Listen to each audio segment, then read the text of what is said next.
On Grid tonight, as the 2024 Formula One season comes to a close, the FIA remains the center of controversy. What's going on that's ruffling everyone's feathers?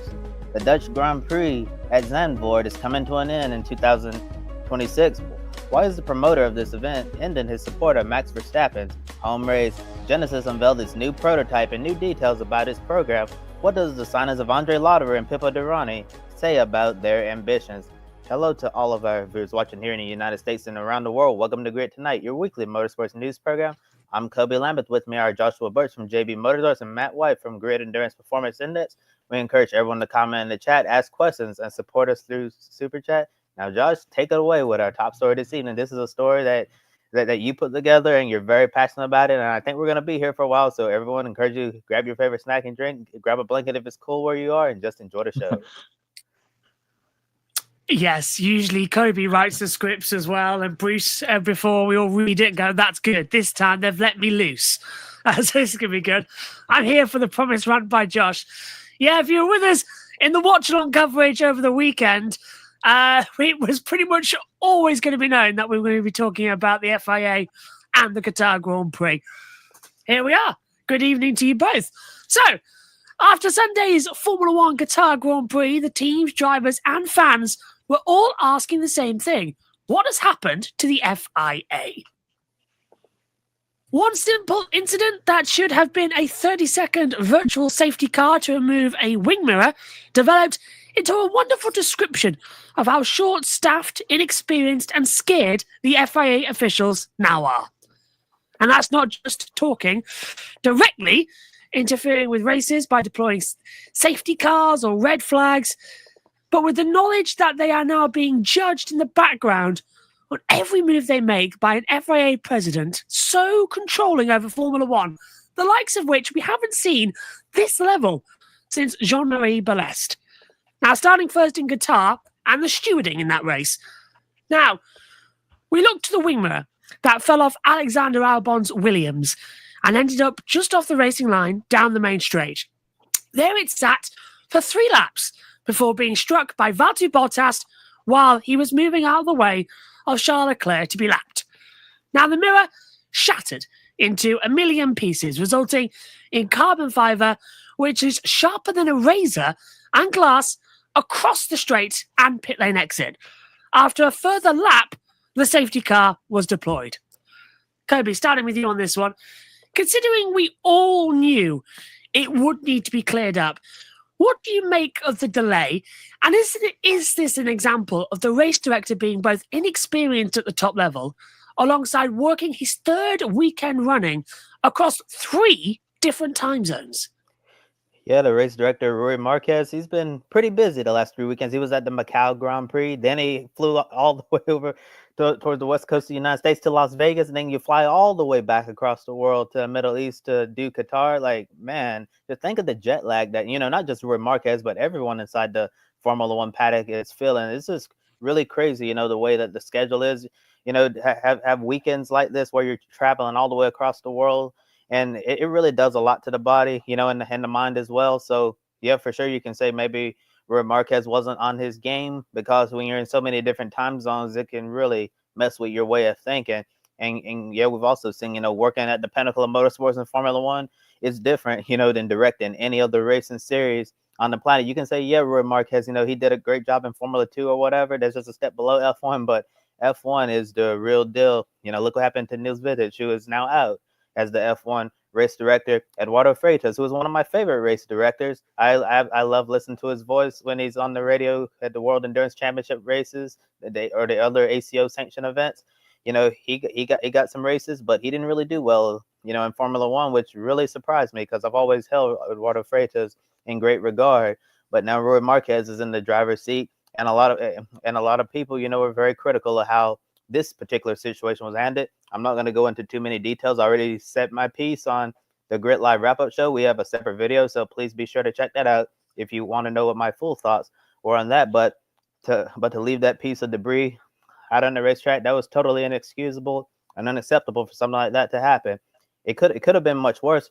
I really hate what happened to the drivers who suffered from this incident, but Imagine if it would happen to race leader Max Verstappen at the time. That would have been way worse to have the race leader, have his race ruined or compromised because of something like that. Thankfully, it didn't get that bad, but still, that the fact that it affected the race for others, that's something that did not need to happen at all. And I really don't know where we go moving forward from here. But real unfortunate for Rui Marquez. I think a lot of people were looking forward to seeing what he could do in this role. But after this debacle, it really made him, look bad in this situation. Well, good evening, guys. Hello, everybody. What a terrific Grand Prix that was at the weekend, and we're going to get to all the points arising from it. We'll start with Mirrorgate. You talk about Marquez. The whole of the Sunday was a bit of a mess, wasn't it? Because we had the crash, I think it was on the first lap of Porsche Sprint Cup Middle East, which damaged the barrier on the exit of the final corner. That then scrapped the F1 Academy race. Probably talk about that later on. Delayed the start of F2.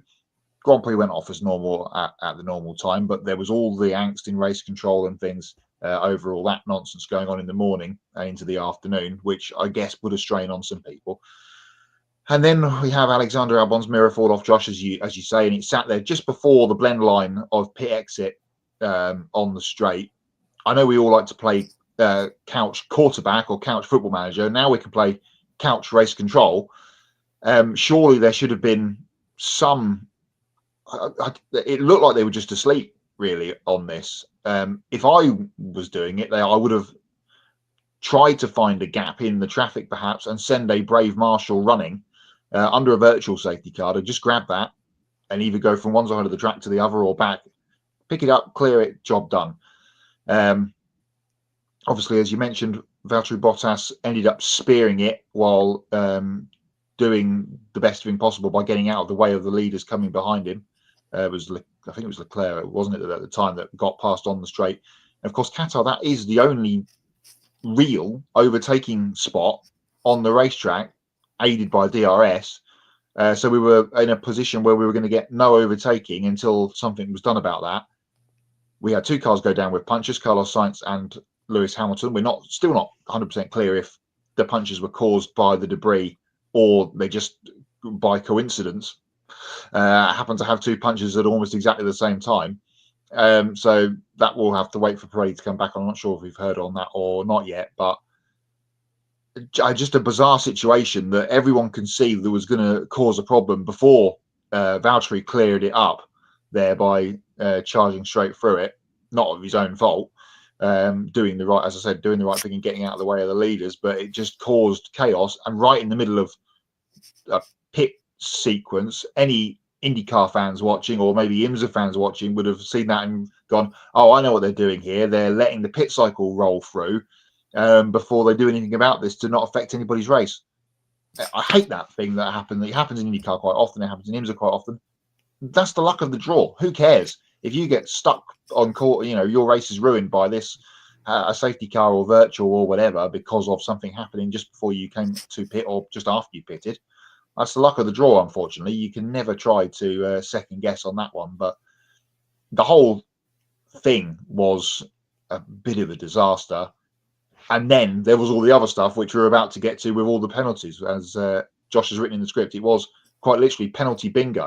And I think it was only 3 people across the whole race that were not investigated for something or another, which is that's just laughable in itself. Yeah, the game of penalty bingo was absolutely fantastic. Just before we get into that, this is Megan's notes that she writes down in the commentary box. Take a look at the top part. That's Las Vegas. There is Qatar. Wow. Every single lap, she has to write something down. And she sits there watching race controls monitors. It's unbelievable. So, yes, a total of 7 different time penalties were given, ranging from 5 seconds to 10-second stop-go penalty. Now, that is the harshest in-race penalty you can get outside of the black flag, which we saw back in Sao Paulo for Nico Hülkenberg. Now, the 10-second stop-go was given to McLaren's Lando Norris, and that's because he failed to slow under double yellow flags because of the mirror on the start-finish straight. Now, the penalty is fair, as it has been deployed 3 times in the last 5 seasons. However, Many don't agree because even though the double waved yellows wear out the FIA messaging system, GPS and light panels were constantly second guessing themselves. Here's an image taken from the FIA race control messages document that is published after the end of each session. Now, as you can see here, the rate of messages are hard to keep up with, ranging from double yellow, single yellow, and the DRS being switched on and off. And just see at the bottom there, at 1956, safety car deployed. The first message for the yellow flag comes in at 1948. So that is a really long time as well. 8 minutes of drama where they could have put the safety car out. Matt, sticking with you on this one, how do the drivers, let alone the marshals, react to what clearly seems like miscommunication between the flag post and race control? And how do you have any views on fans that are now saying that this level of decision changing is potentially dangerous in future incidents? I mean, that's possible. But that whole screen grab is just word jumble, isn't it? I mean, it's just crazy. I mean, with the added DRS disabled, DRS enabled, obviously doesn't help that because the incident happened in the only DRS zone, as we talked about before. But the double yellow in track sector 2 is quickly followed by it's clear in track sector 2. Well, it isn't, is it? Because the mirror's on the track. So the whole thing is just an absolute head scratcher. And as you say, marshals at the side of the track at the marshals posts are going to be, and they've all got the. I don't know for certain, but I'm guessing they've got this screen at all the marshals posts so they can see what the messages are coming through, or at least have radio comms back to. Yeah, I thought they did have, and they've got radio comms obviously up to race control as well. They're probably standing there going, well, what do they want us to do? Do they want us to go and get it? Are they going to give us a window to try and go and get this? While we're discussing what we're trying to do, oh, Bottas has just cleaned it up. Now we've got a real problem on our hands. So, yeah, misinterpretation, misdirection, miss everything. And 8 minutes to throw. I mean, it felt longer watching the action happen as it all panned out, because the laps obviously are ticking by quite quickly. I just feel that it shouldn't have been a yellow. It shouldn't have been a yellow, certainly a double. It wasn't on the racing line. And we saw from the sprint race and we saw from earlier in the Grand Prix, no one's going down at that point of the race track to make the pass. They're all late dives and late lunges past the pit exit. So it wasn't in the passing zone either, I suppose, of the racetrack. In terms of, it was in the zone, but you know what I mean, in the small area that was right down by the corner. So it was only because Bottas was staying out of the way that it caused a bigger problem. Just what are we doing here?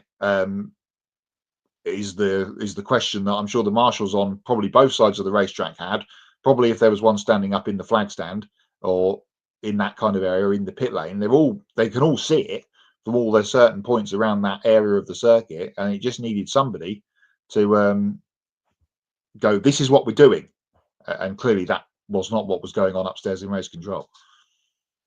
Do you think that the ideas that we see in other series like IndyCar and NASCAR could be identified here? Because we've got the virtual safety car. It's designed for this type of thing. But in IndyCar and NASCAR, especially on ovals, sometimes on road courses, we have somebody go around, we have debris on the circuit, it's a yellow instantly to bring everything under control, and safety is paramount. So do we need to go in that route and have virtual safety cars sort of be reintroduced, because they have gone away a little bit? Yeah, I mean, even if you think about NASCAR more specifically, we used to get so much debris cautions 5+ years ago.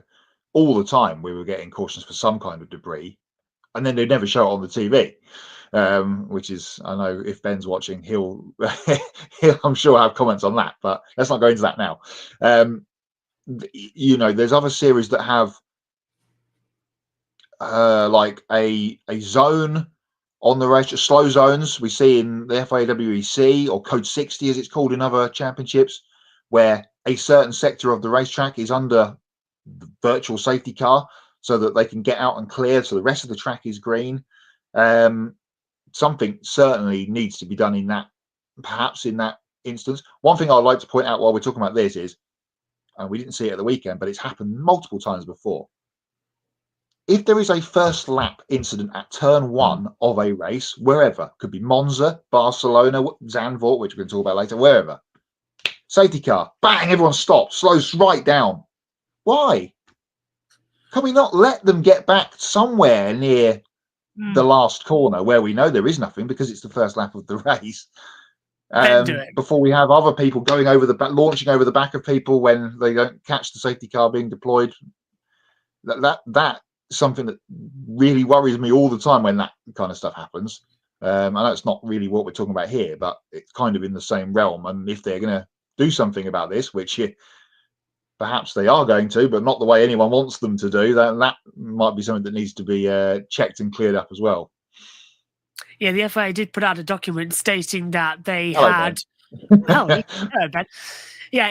they had reviewed what happened on the circuit, and they said that they couldn't put a virtual safety car out because the field was too spread out, and they couldn't deploy a full safety car because it didn't necessitate. That's the one. A full safety car. So the fact that the field was too spread out, they couldn't put out a full safety car. So just stay in with me for a second, because we've got two things to show you now. Moving back to the Lando Norris penalty and the start of all this saga, the harshness of a 10-second stop-go penalty effectively did destroy his race. Now, look at this telemetry data from the...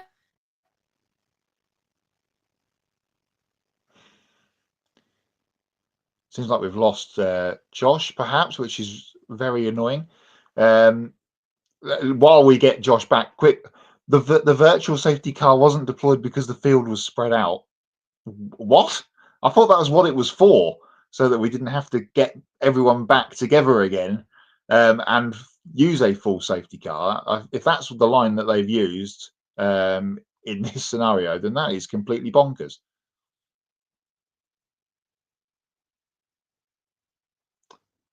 So let's start by taking a look at Lando Norris's penalty. Now, watch above Verstappen. The yellow flag comes out. Max immediately lifts off twice, but Lando doesn't. Now, as they enter turn 1, yellow flag goes away, comes back, and goes away again as Piastri, Leclerc, and Sainz go through, each time disabling the DRS. And it eventually goes away after Sainz goes before Perez and Hamilton get to that point of the track.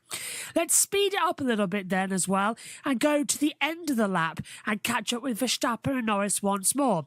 Now watch Verstappen through the same part, but without the yellow flags this time, a small lift of the throttle compared to Lando Norris, who stays flat. Moving on to lap 34, this is when Bottas ran over the debris. You can see a huge lift of the throttle and pressing the brake, but then allows Charles Leclerc to go through. Now, later in that same lap, Carlos Sainz has already gone through the debris. He's ahead of Lewis Hamilton. Hamilton, exit of turn 6, entry into 7, gets the puncture. And you can see him immediately lifting off. Carlos Sainz doesn't get the puncture until after turn 14. You can see it now. He started to lift off. So that allows Perez to go through. Hamilton is being caught by Gasly and then caught by Russell and Zhou Guanyu. Speeded up, Carlos Sainz gets to the pit lane first. Lewis Hamilton has to complete the entire lap and drops down the order before Sainz rejoins now on hard tyres and the safety car gets deployed for the debris. This allows a free pit stop for Max Verstappen and Lando Norris and Charles Leclerc. They both all come into the pit lane and change on to the hard compound tyres. Now moving on to the safety car restart, we're going to highlight Verstappen and Perez. Look at the throttle trace there from Perez. Spins it around coming out of turn 14 for whatever reason, and he's left in the middle of the field. That's the point there where he revs up the throttle once more and comes back across the track dangerously, splitting up the field. And at the same time, the safety car had an issue where the safety car lights would not turn off, so the drivers had to be manually told that the safety car was coming in. That's why Max Verstappen is back in the pack up so dramatically quickly, coming into the last corner before he decides to throttle it and go there. So we're back up to racing speed, but Sergio Perez is stranded. Yellow flags do come out eventually as we speed up the footage. We've also now selected Hulkenberg, who's going to have a moment of his own coming out of turn 10. He spins up the throttle and is left at the side of the track. The field now hurtling down towards Sergio Perez. The virtual safety car is deployed, but there's gaps in the field. And with that as well, with 2 cars now stranded, it's decided that the full safety car must be deployed for the second time of the evening, the 3rd time in a row. So the safety car now comes out just as Verstappen enters the line of sight for Perez, and a drama for the FIA. Yeah, my internet went off just at the right time. Then the FIA is trying to get rid of me. What I was going to say was, at the telemetry data, it showed how Lando lifted up and then how everything proceeded straight afterwards. It was fantastic to be able to play around with that data and show the telemetry and just how much it affected Sainz, Hamilton, Bottas, and it did change the event of the race. So now seeing the telemetry, and clearly Norris didn't lift. But it is quite interesting to see that Verstappen, first time, yes, he did lift, but the second time, just ever so slightly, not much lifting there was going on. Alongside the errors in judgment for the race director, it's not fully understanding what was happening out on that circuit. So, Matt, do you think that Max being so vocal on the radio to the stewards to investigate Lando was right? And do you think the whole slowing under yellow needs to be reviewed and defined harsher to ensure safety? Well, Max has obviously played the flag rules correctly. I just adjust myself in this situation, whereas Lando obviously hasn't. The penalty, we don't see it often. Even regardless of the punishment of the penalty, which was, as you said, a 10-second stop and go, the actual crime committed doesn't get done, not nearly enough. Didn't we have a couple of years ago at Suzuka where somebody really should have got done for this? I think it was Pierre Gasly, wasn't it? Yeah, and the yellow in the rain. The yellow flag when he almost collected the digger. Should have got done for this and didn't. So in terms of the Lando penalty, I think it's probably right. My question on all of that would be, I don't think it should have been a double waved yellow flag out to then enable him to get the penalty. Max has shouted in the referee's ear to, kind of use a footballing soccer analogy. He should be yellow carded, referee. He's done something wrong, that kind of thing. And he, Lando's kind of fallen for it as such and ended up getting the penalty. But that was what it kind of is what it is. Then, as you mentioned in that video, brilliantly put together video. Well done, Josh. That was excellent. With all the driver tracker. Thank you. I didn't clock it at the time watching it live. The safety car lights issue. So that's another thing that we never have a problem with. And suddenly, because all of this is happening, we've got this as well, which caused they an actually issue. swapped the safety car. The reason the safety car wasn't immediately deployed is because in that very quick period, they got out and jumped to the other one. So they literally just sort of went like out and out. Yeah, and that's why the safety car went straight out. To me, then they do this all the time in GT World Challenge Europe, is if there's an incident, they deploy the full course yellow, they call it there, or virtual safety car as we're calling it now for F1. They will deploy that. They will get everyone slowed down, clear up debris, car in gravel trap or barrier, some degree, and then throw the safety car to pack everybody back up again for the restart. And that we never see that in Formula One. Very rarely do, where they go virtual, then go full. So that was different, but maybe that's why they had to do that, because they were scrambling. Byrne and whatnot was scrambling between. There was Mercedes, wasn't it, at the weekend? Mercedes safety cars in pit lane. So maybe they were going to, if the field had got round, they would have had a lap under virtual and then picked up the safety car while they were getting Perez's car out of the way.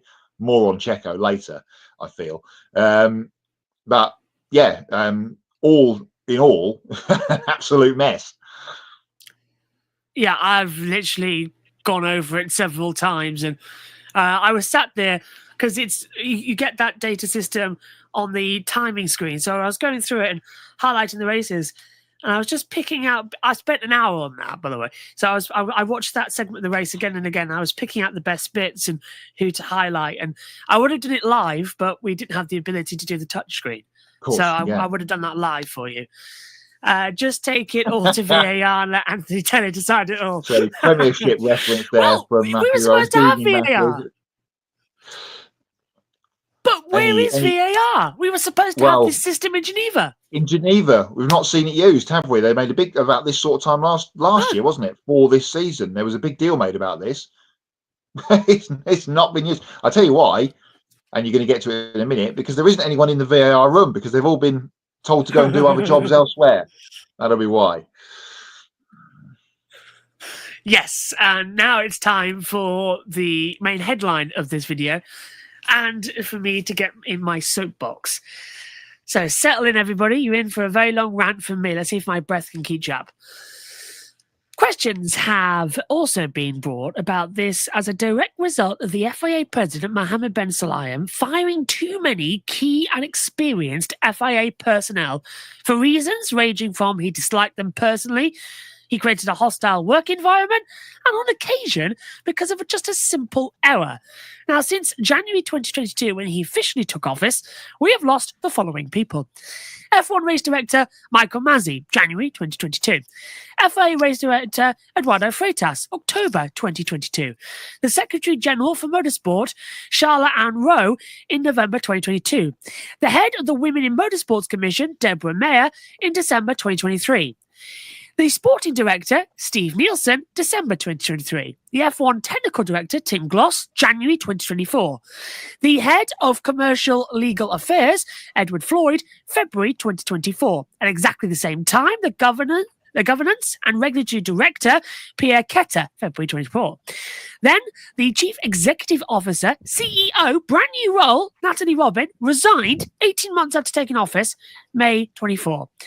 The Director of Communications, Luke Skipper, October 24.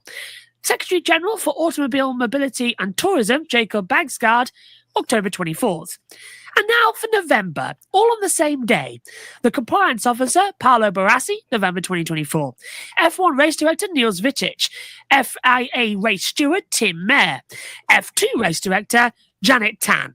Janet Tan fired before even being F2 race director. That is 15 key people in the FIA fired.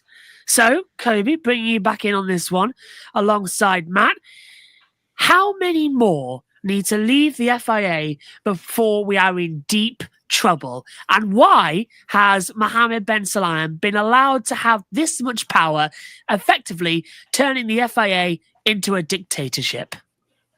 Josh, you asked me how many more people need to leave before we're in deep trouble. I think we're already in deep trouble. I think we are already there in many regards. I didn't realize that we've had 15 people from key positions, either get fired or, decide to leave on their own. This is truly remarkable, seeing this much turnover in the FIA. I don't remember what it was like under the leadership of Jean Todt, but I guess that was a good thing, because I know Grid Network, we really just came on the air, like towards the end of Jean Todt's reign as the FIA president. But I have a feeling if we were on the air during his entire reign, we probably wouldn't have too many, stories to talk about with Jean Todt, because that's the type of leader you need, someone who isn't the story. But Mohammed bin Sulayem, he's been nothing but the story. And one of the number one rules in journalism is that you should never be the story. And that's all Mohammed bin Sulayem has done. He's been the story. We've talked about him many times on this show. I wish we didn't have to, but this is just the way we are. And I said this on the wrap-up show on Sunday, but I said I probably shouldn't use this word since it's such a strong word. I said that Sulayem is starting to act like a dictator in many regards, flexing his power and all of that. But when you really look at the whole situation, this is really what's going on. He's flexing his iron fist, and he wants to show everybody that he's the boss.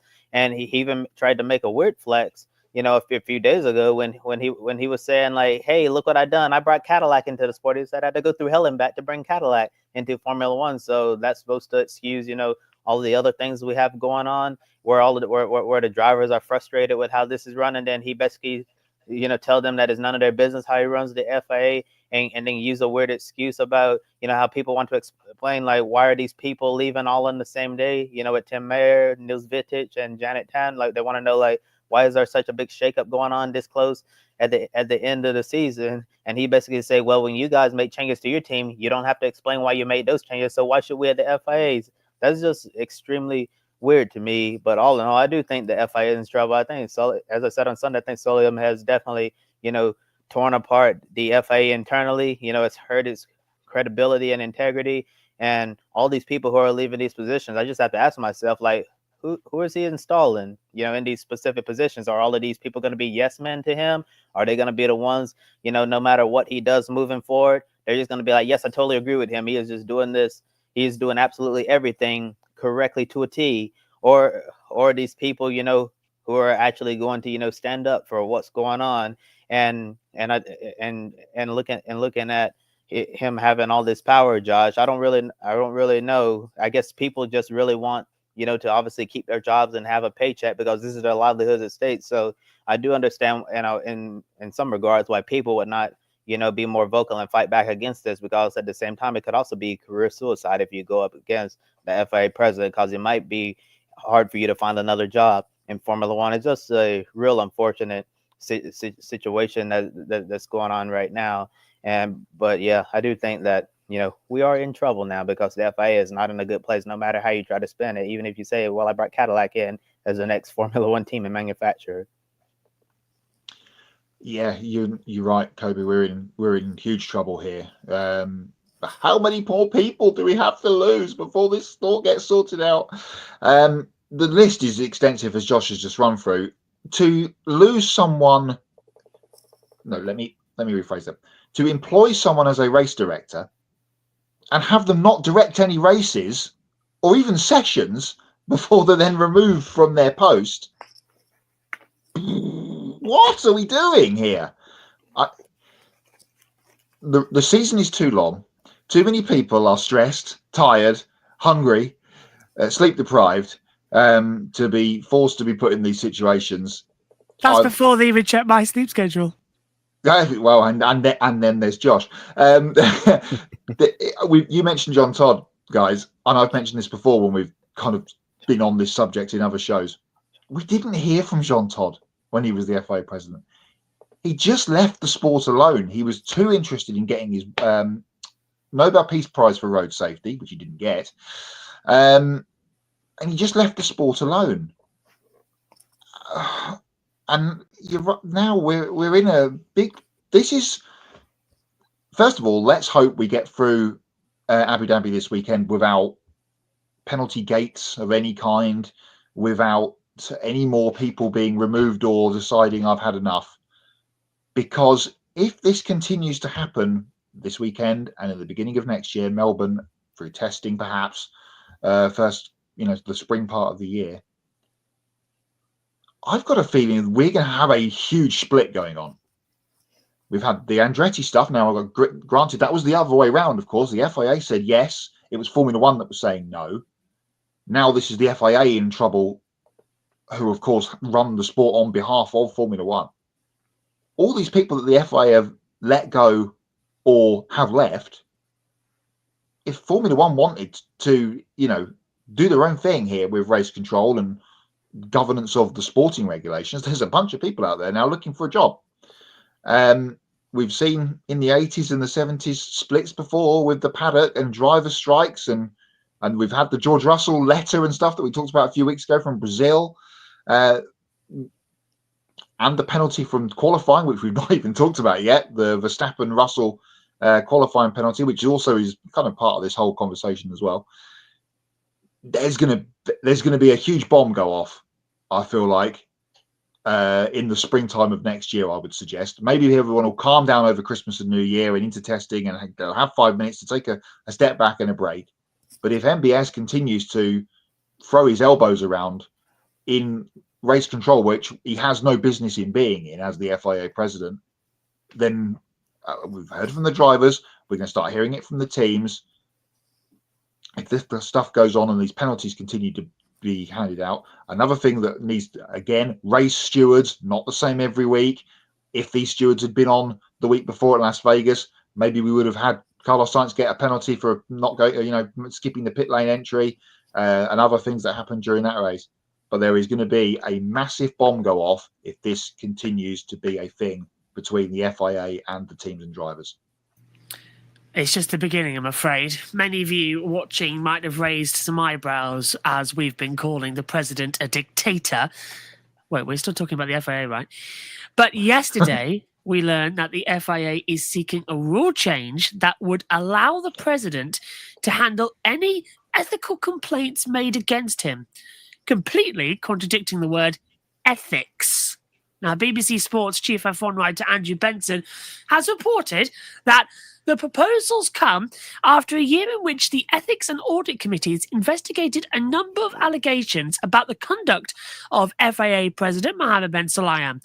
These included questions about the finances of bin Sulayem's private office, the estimated $1.5 million, the President's Fund, to pay member clubs which vote for the FIA President.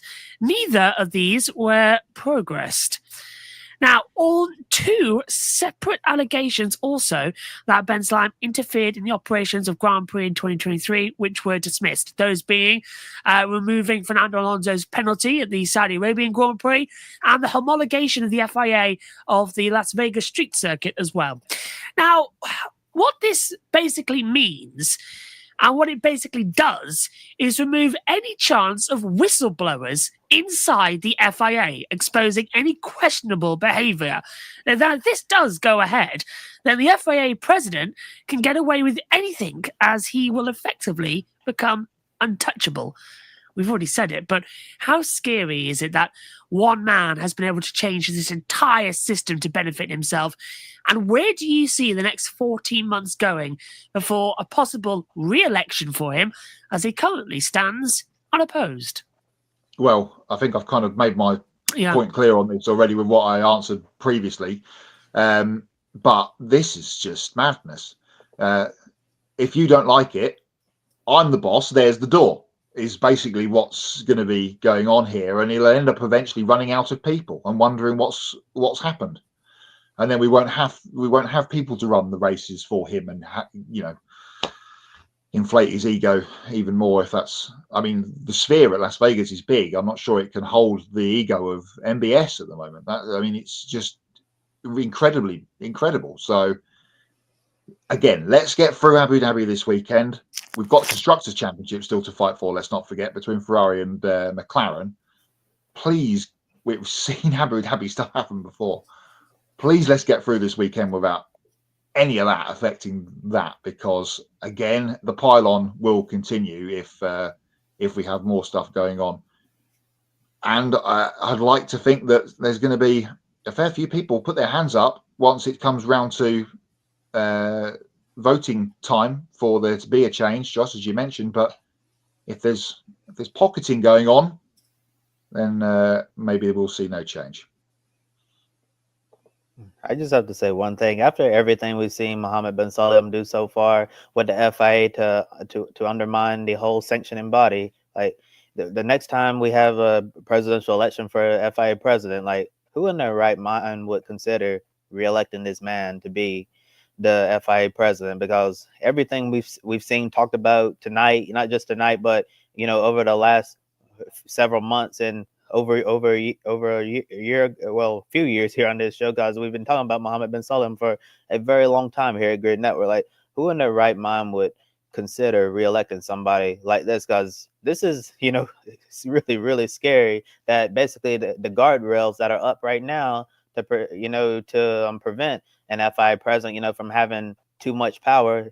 This is basically something where he could, throw those guardrails away, where he can do whatever he wants. That means regardless, no matter how awful things that he could do, there's nothing that you could do about it, which be really disheartening, because in every type of business you need some guardrails up to get people from the top, to prevent people from the top from from getting away with certain situations. And with those guardrails gone, there's no telling how much bigger Sulayem's ego is going to get, and that's definitely a path where we don't have to where we don't want to go down in the future. And in regards of who's going to challenge him at this point, you're like, somebody, please run and see if you can try to unseat him. If he had any dignity or grace, he just decide, hey, I just want to be a one-term FIA president, so I'm just going to step aside and it's time for someone else. But I don't think he's that type of person. I think he's going to, he's going to maximize, every bit of power he can, and he's definitely going to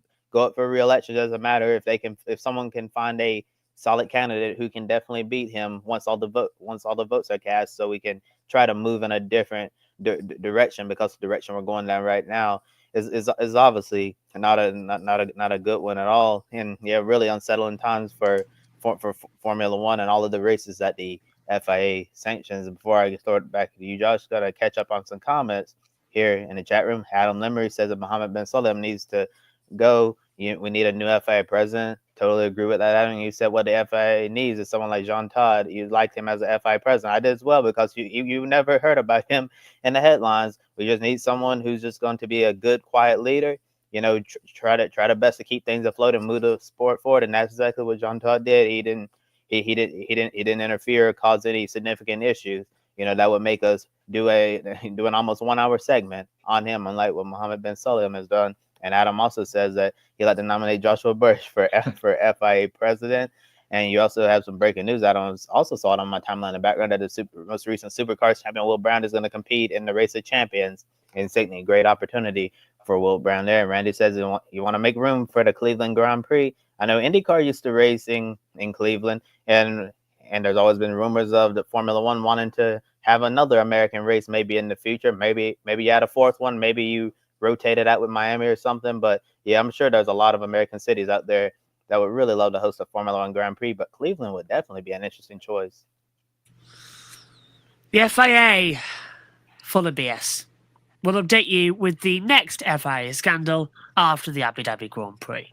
Now, moving on to our second story of the evening. After it was heavily rumoured during last weekend's Qatar Grand Prix, Alpine have confirmed that reserve driver Jack Doohan will make his Formula One debut in this weekend's Abu Dhabi Grand Prix. Now, Doohan is set to drive full-time for Alpine in 2025 alongside Pierre Gasly. With Doohan set for his first F1 race, it means that Alpine is parting ways with Esteban Ocon one race early before he moves to Haas next year. This ends a troublesome relationship between the team and driver that saw them clash on numerous occasions. Doohan, however, has said that he is stoked to be making his F1 debut in Abu Dhabi and acknowledged Ocon for helping him develop as a driver. The photo courtesy there of Alpine. Could have been a bit of a uppy-downy good news story, depending on what side of the world you're on. What are your expectations for Doohan's first F1 race, and why would Alpine move on from Ocon before the season finale? Yeah, starting with Jack Doohan, like I said on Sunday, I think that this is a great opportunity for him to get a head start on the 2025 season. As we already know, he's been announced as the second driver at Alpine alongside Pierre Gasly. So to get one race under his belt, one weekend as a Formula One racing driver, I think that'll be really good for him. So he can start building chemistry with the team early and basically starting his tenure as a F1 driver early. And as for expectations in his first Formula One race, you think when you're a rookie on debut, the best thing you can do is just run all the laps, try not to put a wheel wrong, and just get up to speed with everything. But Alpine, they're going to want to get some good points in the constructors battle. So at the same time, there are a little bit of pressure on Jack Doohan, especially with the run that they've been on lately. Alpine, compared to where they were at the beginning of the season, and now they've made tremendous improvement with the car, and certainly there's going to be some pressure on Doohan, to try to perform it really well on debut. But who really knows? There's always pressure in Formula One, and we'll see what he's able to do in Abu Dhabi. And plus,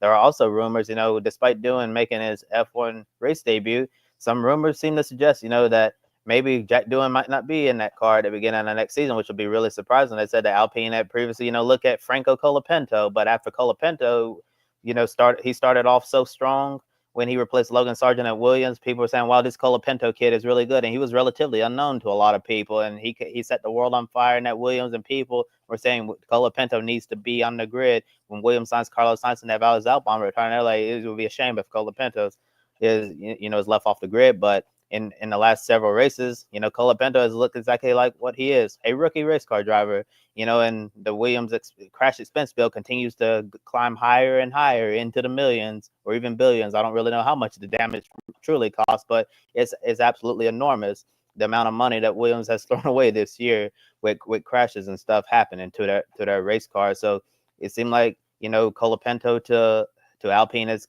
really cooled off. So Jack Doohan doesn't have anything to worry about on that front, and also Colapinto to Red Bull or one of the Visa Cash App RBs, that's also cooled off as well, because Red Bull doesn't want to be paying for a crash damage there.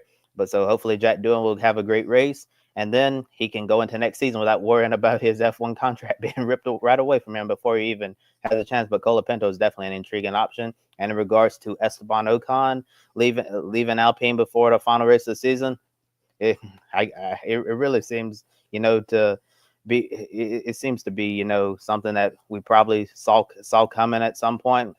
Yeah, because this relationship, we talked about them after Monaco, and with the contact with his teammate Pierre Gasly, him and the team, it just wasn't good between them. We already know about the bad relationship between Ocon and Gasly, and then him and the team just had a falling apart. And after the situation in Monaco, there was truly no coming back from that at all. And at first I was just thinking, hey, they're just sick of Esteban Ocon and Ocon's sick of them, so they just want to just end this partnership right now, and just be done with it, just like that. And thanks to some great reporting from the journalists inside the Formula One paddock, we learned that basically Ocon was given an ultimatum.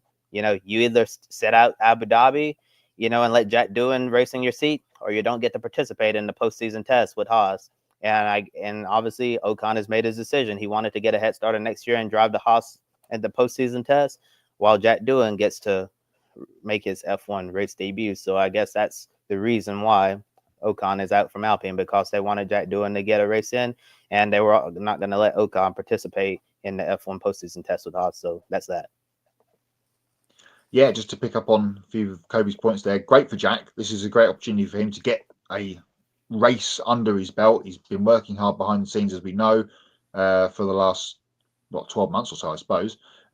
We talked about him perhaps coming in after that Monaco clash between Ocon and Gasly, if they were going to sit Ocon out for a race, and they didn't. So with all the things that Kobe just mentioned about Ocon going to Haas and being told, and he was only told a couple of hours before the Grand Prix on Sunday, it turns out. This was a Sunday morning thing last weekend. So Esteban's last race for Alpine only made it as far as turn one. At least he didn't get clapped with a penalty during the race, I suppose. But great for Jack. He'll just have to try and log the laps. The team is going well, relatively speaking, aren't they? In the last few weeks, Pierre Gasly's been doing a great job, and they're in this big battle for sixth in the championship between them, Haas, bizarrely, and RB. Alpine have a 5-point advantage.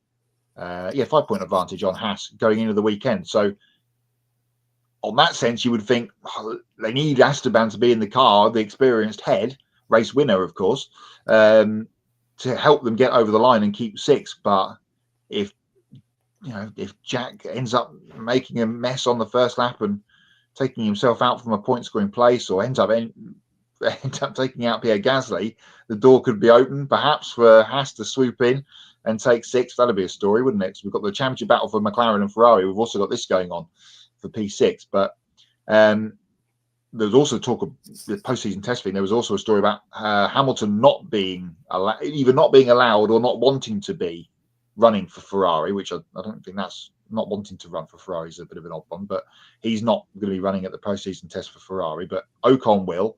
And it gives him a bit of a head start for next year.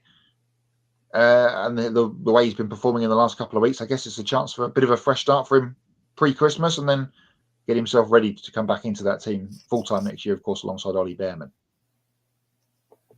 Yeah, many rumoured as well that Lewis Hamilton wouldn't do this weekend, so delighted to say he is. Yeah. I got close though. Now, on the sports car front, Alpine have confirmed its 2025 driver lineup for the FIA World Endurance Championship. While we won't know who's in what car until a later date, we do know that Charles Malasey, Paul-Louis Chatin, Firmin Hasberg and Mick Schumacher will return. Now, Jules Gowan is receiving a promotion to the full-time race seat, and they've signed Frederick Makowicki after losing his seat at Porsche Penske Motorsport. Now, interesting enough, the return of Schumacher was announced almost immediately after it was announced that he will not return to Mercedes F1 as the reserve driver. Now, according to Mercedes, Schumacher decided to leave this role for new opportunities next season. This comes after rumours continue to suggest that Valtteri Bottas is returning to Mercedes to take this role. In a statement, Schumacher said that watching the F1 races and not being out there on track has been tough, so he wants to give 100% of his time to racing behind the wheel. Now, remember, he missed out on opportunities to return to F1 at Alpine and Sauber's soon-to-be Audi F1 team as well. A graphic courtesy there of Alpine. So, are you surprised that Schumacher is sticking with Alpine in sports cars despite getting snubbed for the Alpine F1 seat? And does he seem to indicate that his F1 career is now officially over? Well, I feel like if he didn't take this ride, he wouldn't have one for next year. That's kind of the way that this has happened. Out of the Mercedes role, as you mentioned, Josh, he's done okay. He's done in his first full season with Alpine this year in 2024. They've done okay. New project, new car. They've done okay throughout the season. It's been getting better and better throughout the year, as has Mick. More time in the car, and obviously did Le Mans and plenty of running in that championship. More experience, and he's done well. So I'm not surprised to see him stay. My most positive thing looking at that Alpine lineup for next year is Jules Gounon getting a full-time promotion. He came in as the reserve for a couple of races last year, replacing Ferdinand Habsburg when he was injured earlier in the season, and did a really good job. And we know how quick Jules is, the fast Andorran. So he's going to be really, really good in that team next year. And if they can make the car better, then Alpine could be in the mix with the Ferraris and Porsches and Toyotas of the world to win races next year, because after a year of experience, they've got a good solid driver lineup, a couple of experienced guys in there with Makowicki, especially coming across from Porsche. So really positive for the Alpine project for next year in sports cars. They're also going to be sponsoring Pipo today. So we're going to see Alpine branding absolutely every sport, wherever you look next season. But for Mick, I think this is, I think he's. There was some talk when he was in F2, Josh, wasn't there, that maybe he's not the real deal. Then he had a good season when he won the championship in the COVID year, wasn't it? When he won the championship, it just never happened for him in F1. And I know he was in a poor Haas alongside a very poor teammate.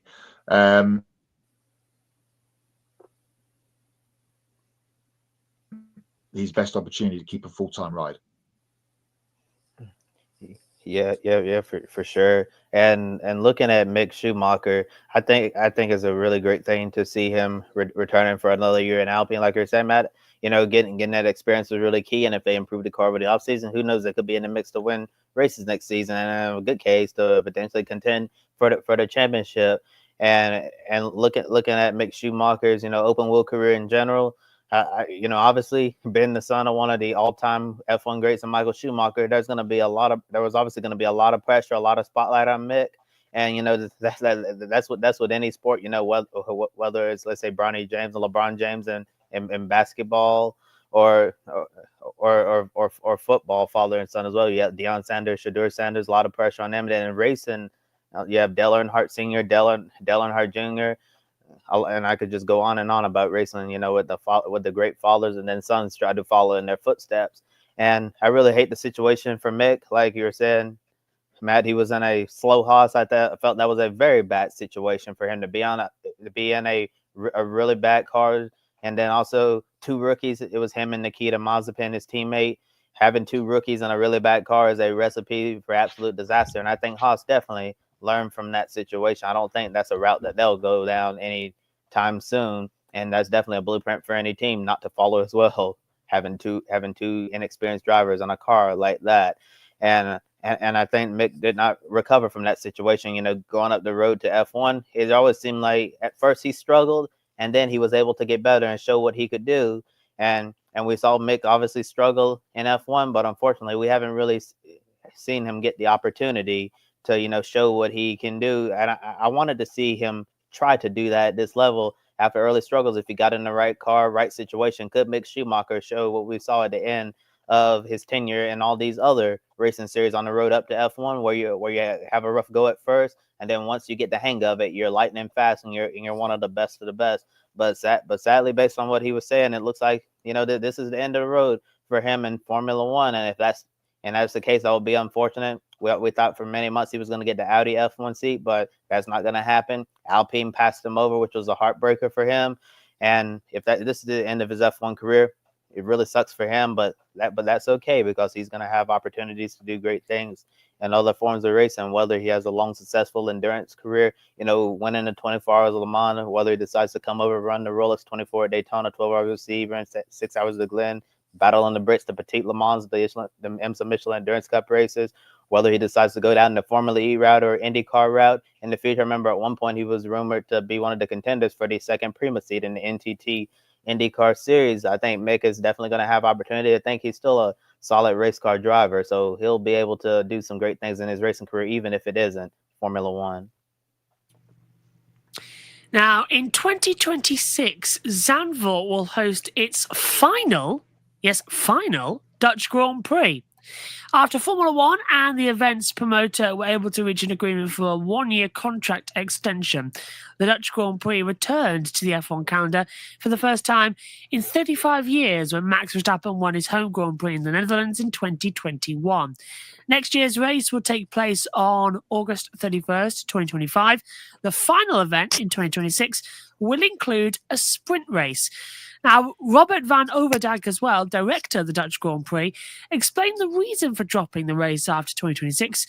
Being a privately owned and operated business, they had to look at the continuation of the event versus other risks and responsibilities, so he felt it was best to go out on a high note with 2 more F1 race weekends at Zandvoort.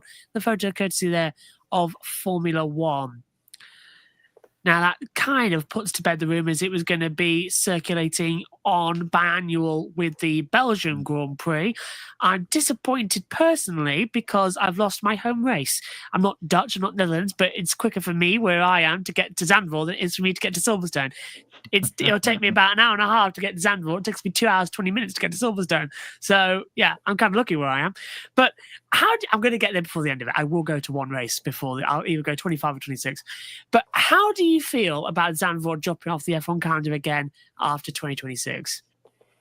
Well, when I saw this news very early this morning for me here in the United States on the East Coast, it was very disappointing to hear this news. I really love Zandvoort. It's obviously one of the classic F1 tracks, the old school circuit. I know they made some renovations over the years. I really like the high bank corners that they added to this circuit and the repave as well. I think it's been an interesting addition, to try to modernize this Zandvoort circuit. And 35 years is a long time, to be without the Dutch Grand Prix. And when they finally brought it back, it was very exciting, especially, when at the time, you had this potential future world champion in Max Verstappen. He was going to have a home Grand Prix, which is always, a good thing when you are the ultimate star of the sport. And to lose this classic track again, it seems like for good this time, really, really heartbreaking. It makes me wonder, with Formula One leaving Zandvoort, what's the overall future for the racetrack as well? Are we still gonna see some sports car racing series, some of the junior categories continuing to race here at Zandvoort, or is it just gonna become one of those so-called lost speedways? Hopefully that doesn't become the case, because this is a great facility. Love the atmosphere of the Dutch Grand Prix, regardless of how you may feel about Max Verstappen. It is just something, seeing that sea of orange all around the track, and those fans are extremely passionate. It's definitely one of the most electric scenes, all throughout the year in Formula One. Yeah, but all in all, just real disappointing to see that Zandvoort is dropping off the calendar. I'm the opposite, Kobe, to you. Whatever. I'd rather them go to Spa, and if this gives the chance for Spa to be on more of as a full time, as Josh mentioned, it was rumored to be in the rotation with Zandvoort, then I'm all the more positive for that. I don't like the changes that they've made to the circuit. I think it didn't need that complete. Well, I guess it did need it to get Formula One there, but to have it completely modernised like that's taken away a bit of the soul and a bit of the spirit of the old layout.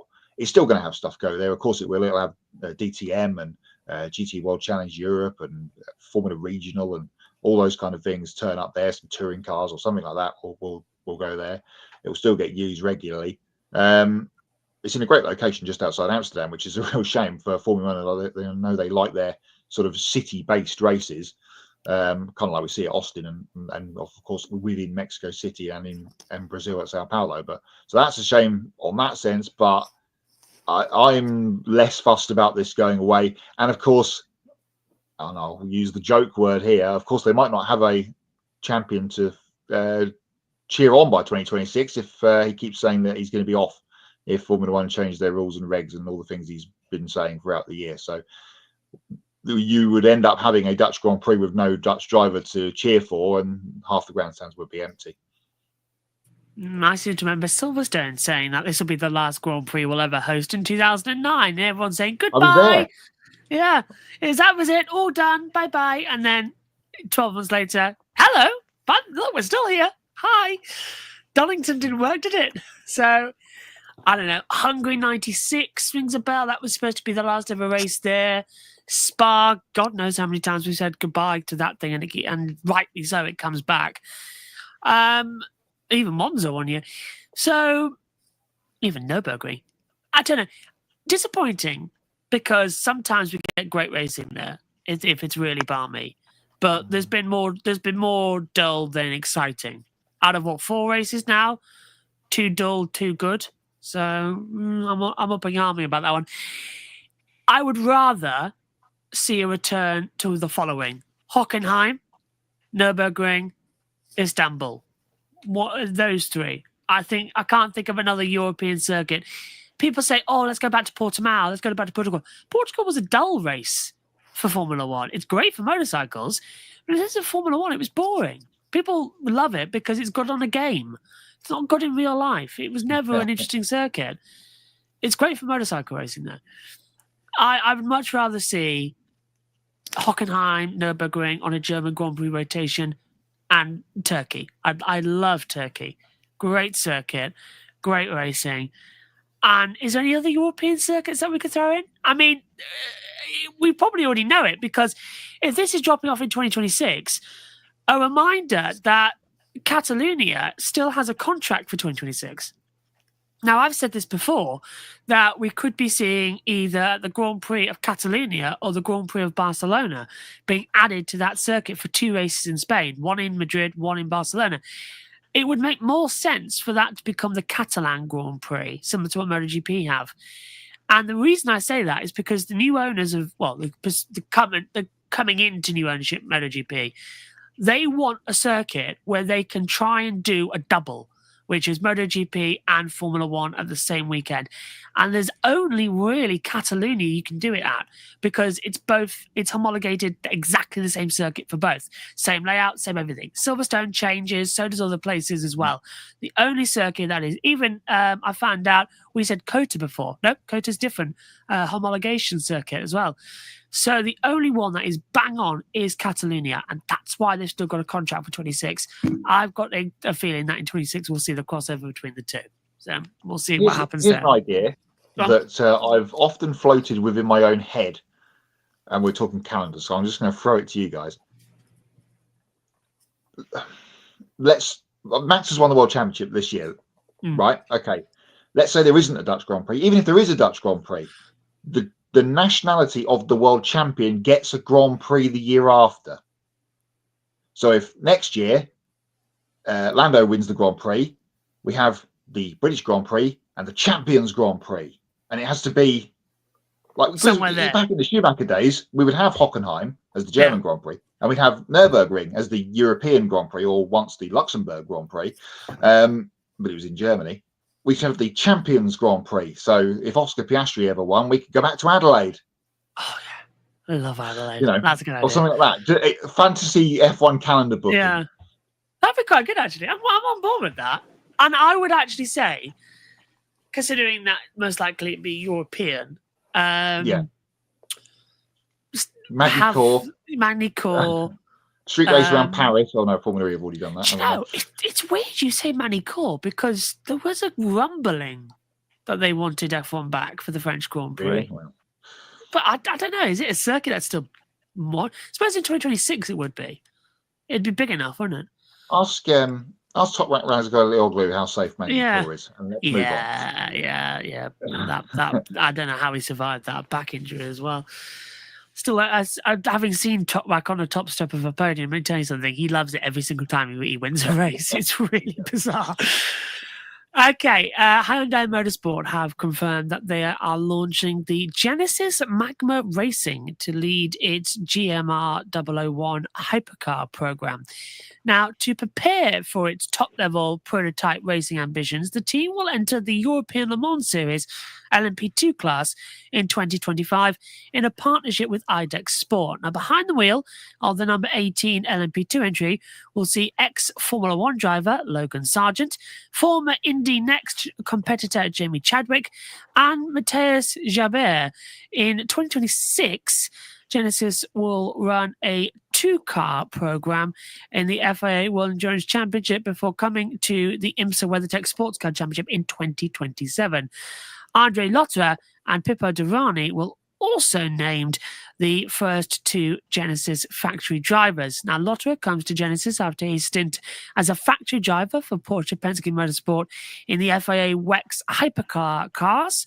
Meanwhile, Derani leaves IMSA's Action Express Racing after championships in DPI and GTP. It's been known for a while that Derani was looking for a change of scenery and a new challenge after 6 years in the number 31 V-Line engineering Cadillac. Derani said becoming a Genesis factory driver, the ambition behind this project and helping build it from the start was an opportunity he couldn't refuse. The graphic and photo courtesy there of Genesis. Every time I say the word Genesis, three things pop into my mind. 1, Daleks. 2, that Top Gear song. And 3, Spock with the Genesis planet. So is Genesis making a smart move to enter the European Le Mans Series next year before joining the hypercar class of 2026? And what are your thoughts on the drivers involved with this project? Matt, I suppose if we do go to Silverstone, we get to talk to them firsthand. That's true. If we have a grid network on the ground at Silverstone for ELMS, we'll do some roving around and get talking to some of the drivers, and hopefully we can talk to Jamie Chadwick, which is great to see her get a gig. We've talked at length about her perhaps going to IndyCar and what she might be doing stateside, but at least she's got something sorted for next year, and that's this and again Logan Sargent also getting involved in this. IDEX Sport have been around for a very long time. Nick Manassian, former British Formula 3 champion and Peugeot driver in the World Endurance Championship for many years, runs that team. So he knows what he's doing. So that's going to be good. I'm excited for them. They'll have. It's not the first time we've seen a current running sort of privateer team be picked up by a manufacturer and kind of helped along into running a full fat car, as this will be with the Genesis coming in 26. Two good hands there with Lotterer and Pipo Derani coming in as well. It'll be a shame for them not to see them racing so much. I'm sure they'll pop up here and there next year. Absolutely guarantee that Lotterer will do Nürburgring and Spa 24 hours if he can get his hands on a drive. But all pretty positive. We've talked about Aston Martin a couple of weeks ago with the Valkyrie coming in. So lots and lots of people coming to the WEC, which is always great. And they've got a good crop of drivers there to start them off. And if Sargent and Chadwick do impress the team next year in the ELMS, then we may see them as part of the 26th lineup in the WEC, which would be great to have a female representation in the top category. Yeah, man, I totally agree with you there, and this is a great opportunity, obviously, for IDEX Sport. One of the top LMP2 teams to get an opportunity, to be awarded, this factory Genesis hypercar program, and I think it'd be smart for them to start working together in LMP2 next year, so they can start building chemistry and developing this car behind the scenes as well, so they're ready to go on day one in 2026 when they kick off the FIA World Endurance Championship program. So IDEX Sport running the WC Genesis program, and although it hasn't been confirmed yet, it's heavily rumored that Chip Ganassi Racing is going to get the Genesis program here in IMSA starting in 2027. So that's another great team that Genesis could be working with here down the line. And I think looking at the drivers that they pick, Andre Lotterer, Pipo Derani, I think those are two really good choices to lead your program. Andre Lotterer, he obviously has a lot of experience in the World Endurance Championship, and just he's done a really good job, with Porsche. But unfortunately, they just decided to move on from him. Pipo Derani as well. He's been saying for a while, like you're saying, Josh, he's wanted to try something new in his racing career. He felt like he's pretty much accomplished everything that you can possibly do in IMSA with Action Express Racing. So he wanted, to go on to a different manufacturer and see what he can do with them. And it's gonna be weird next season. I'm not seeing Pipo Derani in the GTP class, but maybe he'll be back in 2027 or later year. But this is definitely a great opportunity, as he was said in the press release, that being able to see this project at the very start, and develop the car, get on the racetrack. That's something that he hasn't done yet in his racing career, is be one of the founding drivers of a major sports car racing project. So that's something that he'll have to look forward to. And then the drivers they pick for the LMP2 project, I'll be honest, I don't really know much about Gilbert yet, but I'm sure we're going to be hearing a lot about him, in next season in the European Le Mans Series. Logan Sargent, Jamie Chadwick, those are two drivers, been rumored to have opportunities in the NTT IndyCar Series in the future. Know what, Logan Sargent, he had a really good test session with Meyer Shank Racing last month at the Thermal Club in Palm Springs, California, just to show what he could do. But fortunately, there's really like 3-4 seats left in the IndyCar Series for next season. So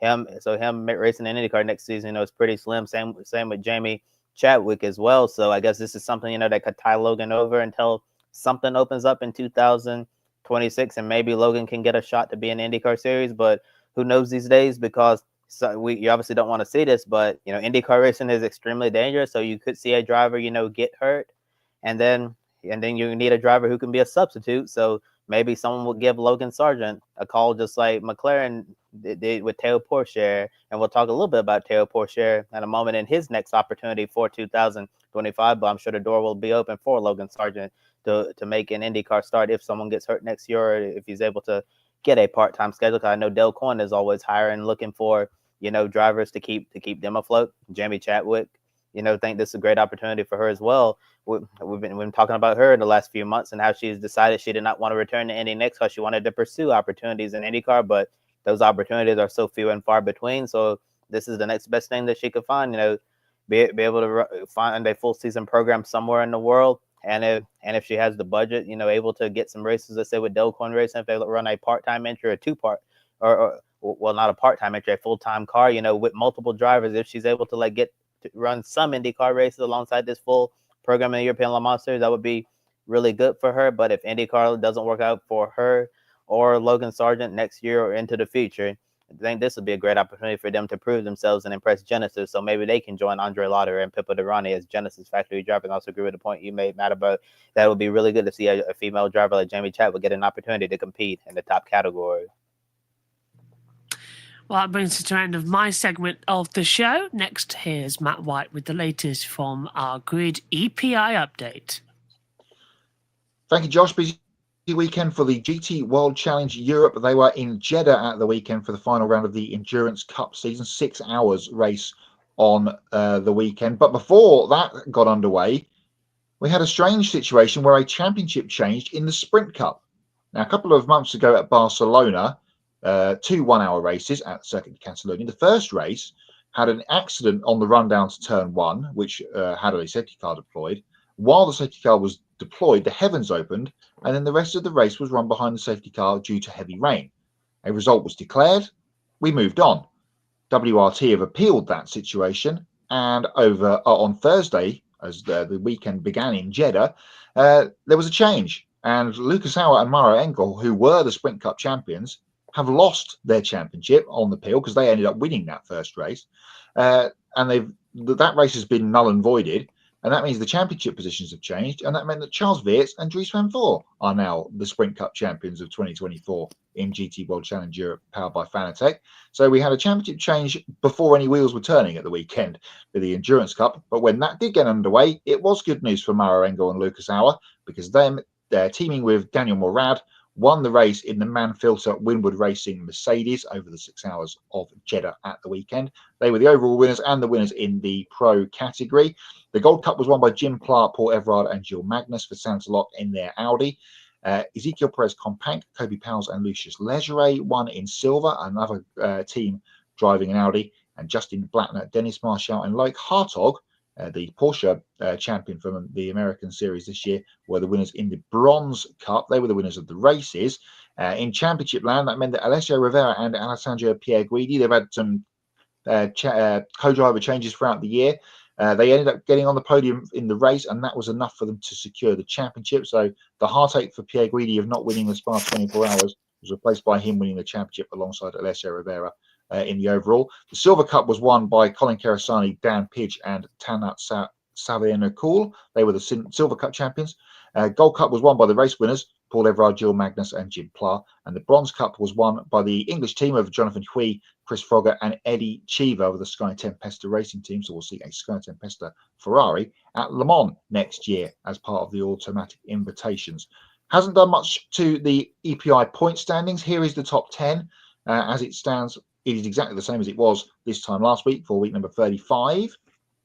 With Dane Cameron still at the top by just over a quarter of a point clear of, already mentioned on the show a few times, Andre Lotterer there in second position, the World Endurance Champion of this year.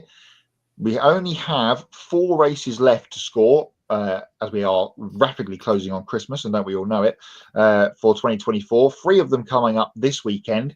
The final round of Super GT is at Suzuka, and it's not just Formula E that gets their season underway this weekend. The Asian Le Mans Series gets underway this weekend with 2 races at Sepang, 2 4-hour races across the weekend for their 2024-2025 season. They will count towards Grid Endurance Performance Index points for 2024. One change of note, though, in the top 50 there, which is on screen, which is Charles Weerts, who has moved up ahead of Matthew Jaminet after that result at Barcelona was null and voided. So they have swapped in the point standings. So he is 11th in the points there. So Asian Le Mans Series and Super GT2 come this weekend with Kenta Yamashita and Sho Tsube 9th and 10th in our points and gunning for the Super GT Championship, bringing the results of all 3 of those races in the Grid Endurance Performance Index slot on the show next week. Now it's time for news. There was none of it throughout the whole week. Most of it's broken today, and Kobe can bring you up to speed. Thanks, Matt. Time for some more motorsports news from around the world. I just mentioned him, and Peugeot assigned Théo Pourchaire as its test and development driver for the 2025 FIA World Endurance Championship season. Pourchaire tested the Peugeot 9X8 hypercar during last month's rookie test in Bahrain. The 2023 Formula 2 champion will be tasked with helping develop the 9X8 prototype during test sessions next season.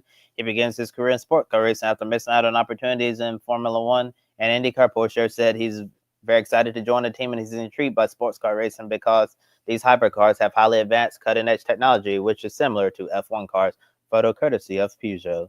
The winning driver lineup from the 2024 Bathurst 1000 will stick together at Dick Johnson Racing in 2025 with Brody Kostecki, previously been announced as a replacement for Anton De Pasquale as one of the team's Shelby Power Ford Mustang. The team has now confirmed that co-driver Todd Hazelwood will follow him over to DJR from Airbus Motorsport. Hazelwood will compete in both endurance races at the Bend and Mount Panorama alongside Kostecki. And here's an interesting part that I learned yesterday, which is new. Engineers George Commons and Tom Moore will also join both drivers at the organization as former employees of Airbus. As Kai Allen moves from his co-driver role to a full-time seat with Penrite Racing, Tony D'Alberto will serve as Will Davison's co-driver for 2025 in the Enduros, photo courtesy of Supercars. The Alpine F1 team has signed Formula 2 driver Paul Aaron as his reserve driver for the 2025 season. Aaron is currently 3rd in the F2 points, entering the season finale in Abu Dhabi, and he started the year without any connections to a specific F1 team. He recently got his first career F1 win last weekend in the feature race in Qatar and has been consistent throughout the season with 8 podiums. Aaron said it's special to join the Alpine F1 team and believes it's a great place for young drivers under the leadership of Flavio Briatore and Ollie Oakes. Photo courtesy of Alpine. Inter-Europol competition confirmed its driver lineup for the 2025 IMSA WeatherTech Sports Car Championship season. The 2024 LMP2 champions will kick off its 2025 campaign, running its own operation based in Indianapolis for the first time after previously competing alongside an existing team with experience in the series. Tom Dillman will stay with Aaron Europol, and he'll have a new co-driver for the full season as 69-year-old former American Le Mans Series champion John Field makes his long-awaited return to IMSA competition. Bijoy Garg will drive in the Michelin Endurance Cup races, completing the number 43 LMP2's lineup with the season opener, avoiding a clash with Formula E for the first time in what it seems like for years. We'll see Antonio Felix da Costa driving for the team in the Rolex 24 at Daytona complete that lineup, graphic courtesy of Inter-Europol competition. Tricon Garage signed Gio Ruggiero to drive full-time for the team in the 2025 NASCAR Craftsman Truck Series season. Ruggiero will replace Taylor Gray in the number 17 Toyota Tundra. He spent the 2024 season competing in the ARCA Menard Series with Venturini Motorsports and collected an ARCA East victory at Five Flags Speedway. Additionally, Ruggiero has an impressive resume on short tracks, winning championships in the Show Me the Money Pro Late Model Series, CRA's Super Series, and Southern Super Series, including a victory in the Winchester 400. Ruggiero said he's looking forward to working with all the guys on the number 17 team and contending for wins in his rookie year. Graphic courtesy of Tricon Garage. Joe Gibbs Racing announced that Tyler Allen will become Ty Gibbs' new crew chief in the NASCAR Cup Series next season. Allen enjoyed a strong season leading the number 20 team in the Xfinity Series, helping them earn 8 of the team's 9 wins, which ended with a second-place finish in the Owners' Championship. Before being a crew chief for the first time in 2024, he previously served as a race engineer under the guidance of Adam Stevens, working with drivers Kyle Busch and Christopher Bell. Allen said it's an honor to lead the number 54 team into the 2025 season, and he's looking forward to getting Gibbs into victory lane for the first time in the Cup Series. On the other hand, Jason Ratcliffe will return to the Xfinity Series as a crew chief to work with young Taylor Gray. Photo courtesy of Joe Gibbs Racing. Porsche Motorsport and the Iron Dames have agreed to a multi-year partnership to give opportunities to female drivers such as Michelle Gauten, who you see right here on the screen. She is now a Porsche factory driver. The Iron Dames will compete in 4 major sports car racing championships across the world. As we talked about on last week's show, we said Gauten, Rahel Fry, and Celia Martin will compete in the FIA World Endurance Championship in a Porsche 911 GT3R prepared by Team Manthey.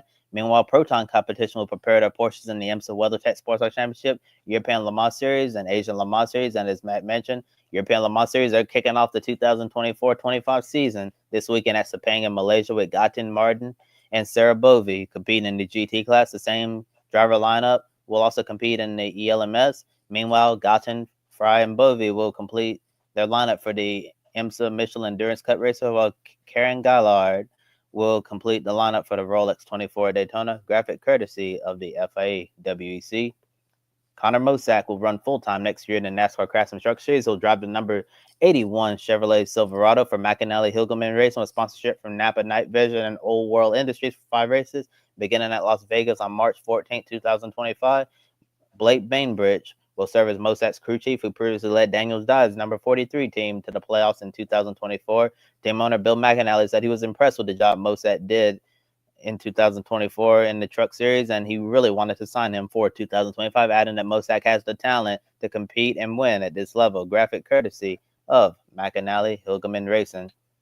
Dreyer and Reinbold with Cusick Motorsports will return for the 109th running of the Indianapolis 500. Ryan Hunter-Ray will return to the number 23 Chevrolet for the 3rd consecutive year as he continues to chase his 2nd Indy 500 crown. However, Connor Daly will not return to the number 24 Chevrolet, as he could be looking at opportunities with the seats that are left available at Juncos Hollinger Racing or Del Coin Racing, and replace him in the number 24 Chevrolet is Jack Harvey, who switches to an Indy 500 only program. Team owner Dennis Reinbold told Marshall Pruitt from Racer.com that the team is looking to return to full-time NTT IndyCar Series competition as soon as 2027, when it's rumored that we're going to see, a complete change with the car. Graphics courtesy of Dreyer and Reinbold with Cusick Motorsports. 2024 Cars late model stock tour champion Brendan Butterbean Queen will compete in the ARCA Menard Series full-time in 2025. Queen will drive the number 28 Chevrolet for Pinnacle Racing Group. The 27-year-old short track star from Virginia enters ARCA competition with an impressive resume that includes winning 3 straight track championships at Langley Speedway in 2020, 2021, and 2022. He made his debut in the NASCAR Craftsman Truck Series earlier this year with Tricon Garage, where he finished fourth on debut at North Wilkesboro and made 2 additional truck starts at Nashville and Kansas.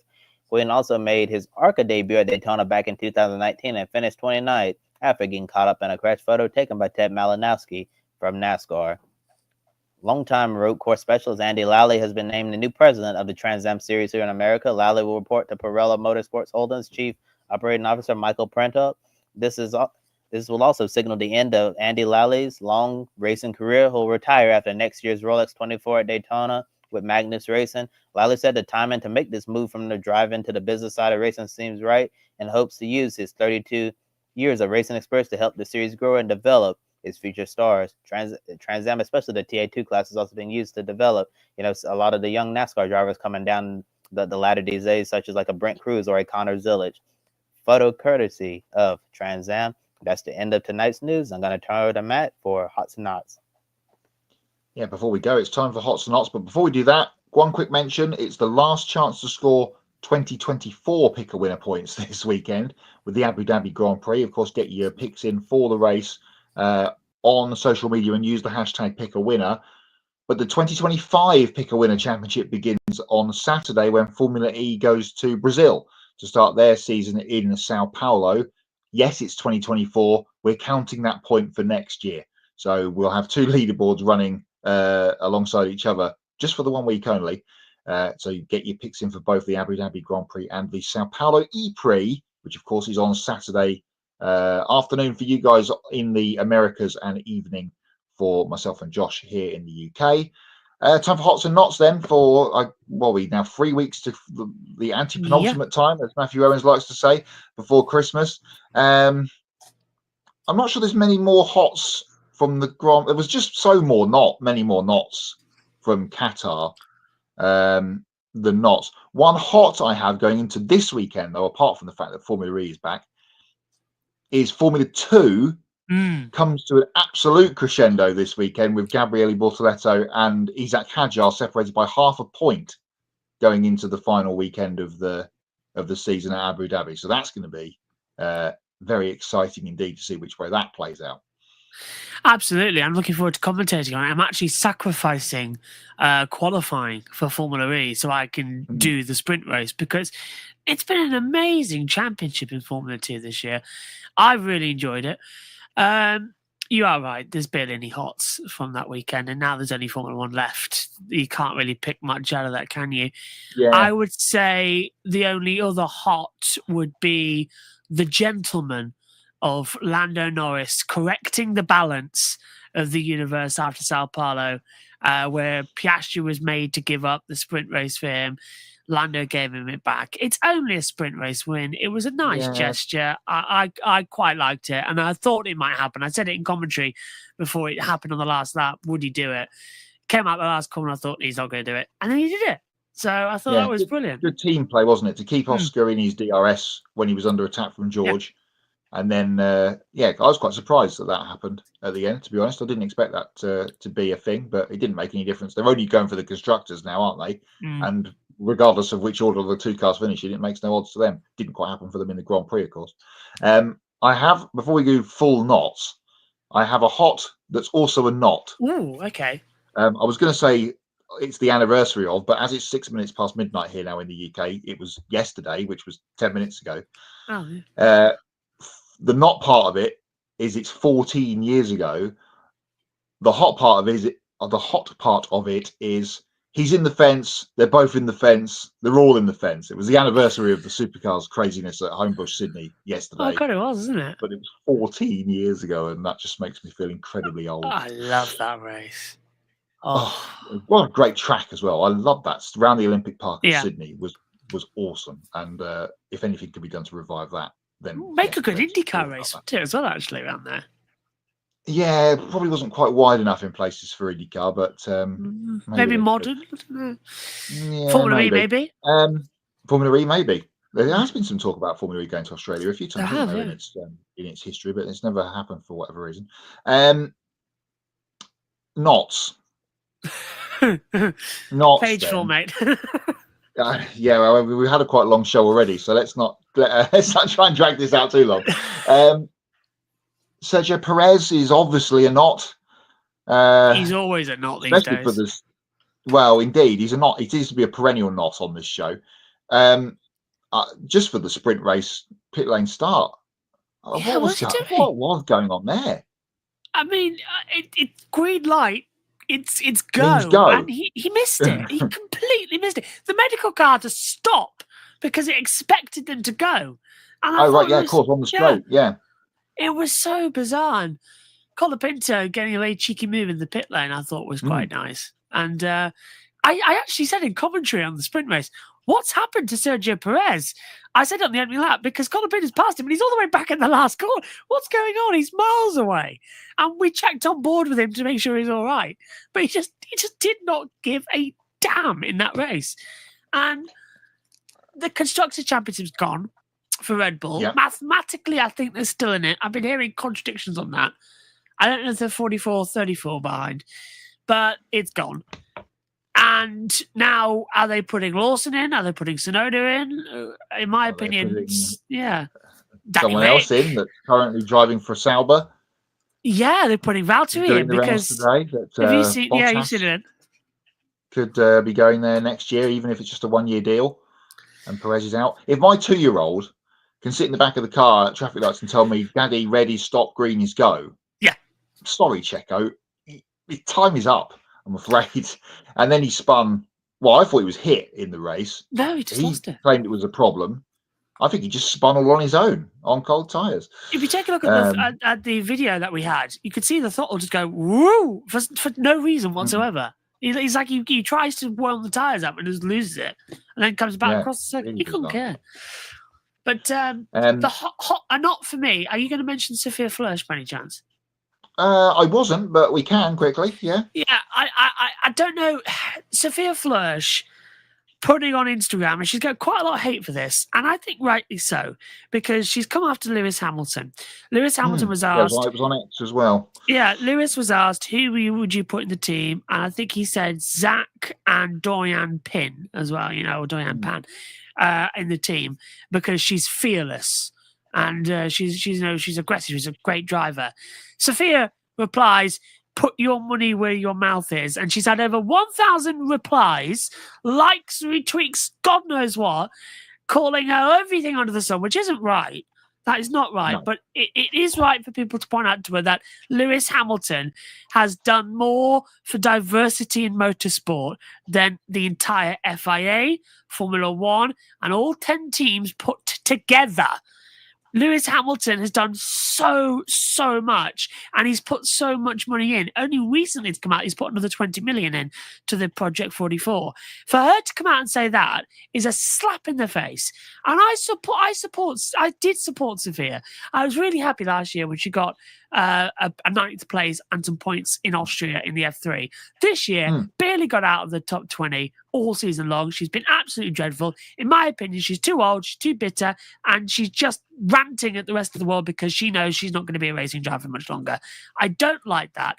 And I don't like how she's belittling other people. There is also now apparently rumors coming around that her dad tweets off her social media account. I'm sorry, but why has he got a login? If I was her manager, I'd be taking that phone and smashing the hell out of it to stop anybody tweeting, because you can't tell anymore which it is. But that entire thing as a whole is ridiculous. So yeah, Sophia Flörsch is my big knot of the week. Yeah, on that, of course, Lewis Hamilton was always going to pick Dorian Pan because she's a Mercedes junior and he drives for Mercedes. So and she's quite good next year. Yeah, and she's obviously very, very good, as we know. I liked Sophia when she appeared out of nowhere in Ginetta Juniors on the touring car package, however many years ago that was. And you're like, well, who's this German girl? She's really good. And then kind of ebbed and flowed, and she had that big crash at Macau a few years ago, which was obviously shocking. Good to see her come back from that. But yeah, I think she was kind of the gold standard for a little while, I guess, of female drivers in single-seater land. Not anymore. She's been bypassed by the Chadwicks, the Abby Pullings, the Dorian Pans of this world over the last couple of years. And you're quite right, she hasn't had a very good season in Formula 3. And the only time anyone ever talks about her is when she does this kind of thing on social media, which is not great. Other Lewis Hamilton related knots. New Formula One fans will not know the feeling of Lewis Hamilton wanting to park the car, always moaning. He did this at McLaren. He did this at McLaren at the end as well, when he was being beaten by another British teammate in Jenson Button. Parallels here, isn't there? A lot. British teammate comes in, beats him up a little bit, decides to leave. George has done it this year, and Jenson did it to him at McLaren 12 years ago. Again, I'm expecting the telemetry tweet this weekend. So yeah, you can understand why on Sunday, because everything seemed to go wrong for him during the race. But he had a vendetta. They were quite right to, the same as they did with Stroll. Aston Martin was quite right to just serve his penalty, send him round again. Then we don't have to worry about the penalty for next week, and they've got that out of the way. Yeah, just Lewis having negativeness. It's not a new thing. There's a reason why in 2012 they called him was it Cramilton? Cramilton or something like that, wasn't it? Something ridiculous like that. There was pictures of him going around with him crying, because it did get to the point where it's sort of 2010 was okay. 2011 was a bit like something's going on when he started to hit with Button and all that lot, and it was like it was the walking away from the car at Singapore after it broke down, and he walked away from it, turned around and looked at it, and you're like, "Yep, this is over. Goodbye. This is about to be over." I remember that. So it was that weekend that a deal got done with Nicky. He literally. They did it in the hotel room, didn't they, as well? Yeah, is that all done, signed? Even though Eddie the first had time done it, that this all happened. There was already negotiations as well back in. It was Italy, because EJ did it and caught everybody out by breaking it because he got told by Nicky. So Nicky sort of went, "Look, Eddie, here you go. This is what's going on." And then he then went to the BBC cameras and go, "He's gone. He's off." Sounds like something Eddie Jordan would do. Yeah, I'm wearing one of his shirts. It is very EJ, your shirt. Yes. You just need a couple of buttons undone at the top. Hang on a minute. I've got a shirt. No, it's a family show, Josh. It's a family show. I've not got a V-neck on. I've got a T-shirt. It's actually a NASA shirt underneath here. So I thought I'll dress up for it. But yeah. I'll tell you what, though, best place for shirts. If anybody's ever in Shanghai, there's a wonderful market there that do great shirts and jackets for very cheap. They're very nice. I've seen a couple of people get them as well from the same store that the BBC F1 crew did. So, yeah.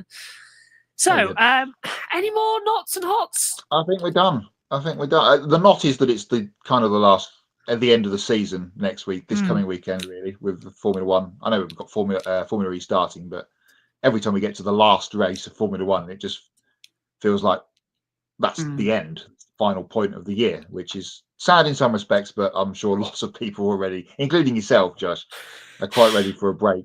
Says the man that's still watching stuff from August. I watched the NASCAR Richmond race from August. That was a good one. Was a very good race. It got stupid at the end, and you can hear all about our thoughts on that from an August episode of Grid Tonight. I don't think I would. I think that was when I had to disappear to go cover Laguna Seca as well. We didn't get to finish the race. JT did, I didn't. So taking a look at our upcoming schedule, Saturday we've got Grid Live pre-race. That's previewing the Formula E season launch and also the Formula One Abu Dhabi Grand Prix. Sunday, Grid Live wrap-up to recap the Abu Dhabi Grand Prix weekend and Formula E's season opener in Sao Paulo. Please do continue to subscribe to our YouTube channel. Thank you very much for helping us reach 1,500 subscribers. Now we're well on the way to the road to 2,000. You can hit the bell icon to get notifications when we go on air and follow all of our social media platforms and visit gridnetworktv.com. You can take 5 minutes to invest in the Grid Network through Patreon. You can join Colin, Mark, Michelle, Robin, David and Matthew who invest each month in the Grid Network, and we encourage you to join these fine folks, help us keep us on the air. And once we hit $500 per month, we can start sending our team out to the track to cover more races and continue expanding our coverage. I think all of that is in the video description as well. If you want to make a one-time donation, you can click on the Buy Me a Coffee link and you can get your name on the board and invest as much as you want. And you can consider buying a specific on-air personality a cup of coffee and they will thank you on the air. So, mega show tonight as we've exposed the FIA. More to come after this weekend as well for Kobe Lambeth and Matt White from Grid Endurance Performance Index. I'm Joshua Birch from JB Motorsports. Thank you very much for watching. We need a caption competition like Have I Got News For You? It's getting like that. We'll see you next time. MBS out. That's the one. We'll see you next time. Good night.